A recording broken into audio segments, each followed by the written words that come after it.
Nabalitaan din namin, inutangan kayo ng fortuna. Kami din eh. Totoo yan.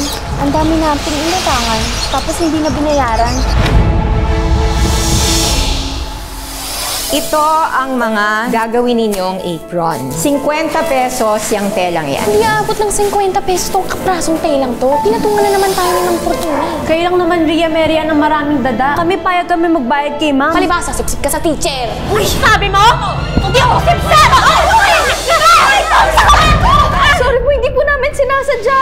Dahil sa gulong ginawa nyo sa classroom kanina, pauutangin ninyo ko ng tig 500 pesos bawat isa.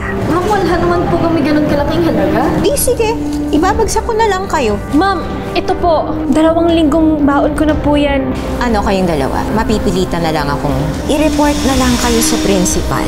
Bibigay niya rin pala eh. Pasensya ka na ha.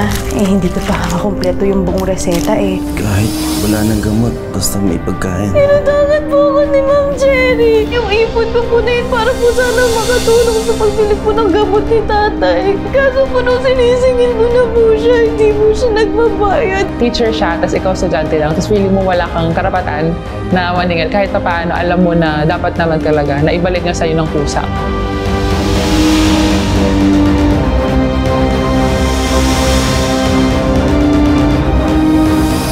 Imbis na maging magandang ehemplo ka sa kanila, anong ginagawa mo? Ginagamit mo yung posisyon mo para makakuha ng pera sa kanila. Ay, ikaw!